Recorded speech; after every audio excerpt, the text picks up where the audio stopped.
This perfect summer pasta is so easy, you don't even need to cook the sauce. Cooking in the summer can get very hot, so today we're going to make a dish that doesn't require cooking the sauce. It's based around beautiful little cherry tomatoes. Use whatever type and variety you'd like. We're going to use some fresh picked basil. This just came right out of my garden, so I just give it a quick little rinse, and then 2 different types of cheeses. We got a ricotta salata and some parm. I'm also going to try a new brand of pasta. I saw this Garofalo pasta in the store, so we're going to give that a go. And then we'll just need some olive oil. So this will all come together in the time it takes for this pot of water to boil and cook the pasta. We're going to cut the tomatoes up into quarters. You can even go into eighths if you want. That's what I love about this dish, is that is the most cooking you're going to do on the tomatoes.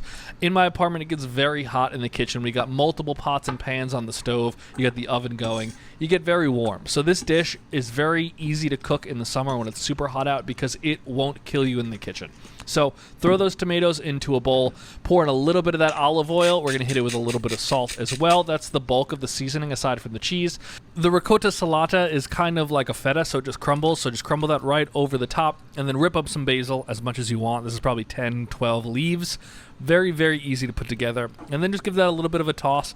This on its own is a fantastic topping for like a nice crusty bread, but that is the entire sauce. You don't need to cook it at all. So after you do that, your water should be boiling, so we're going to drop the pasta. The entire making of that sauce tomato mixture is enough time for that water to boil. Get it in, let it do its thing, and while this cooks for about 8 to 9 minutes, all you do is wait, and that kind of marinates those tomatoes. Once you're done, drain that pasta, cook it all the way to al dente, and pour that hot pasta right over your mixture.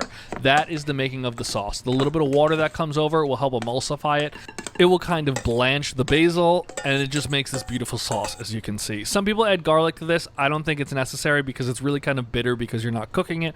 But if you want to cook some garlic first and add it, that's totally fine. I top it here with a little bit of the parm for some cheese differences, some fresh basil, a few fresh tomatoes, so you have the warm tomatoes and the cold tomatoes, and then a little splash of olive oil. This comes together in the time it takes to boil that water and cook your pasta. You have great textural difference in this. You have warm tomatoes, you have some cooler tomatoes. It makes a nice sauce, but this isn't really super saucy. It feels fresh. It's kind of like a mix between a pasta salad and a hot dish. This is so good. It's so herbaceous. The flavors are fresh, summer.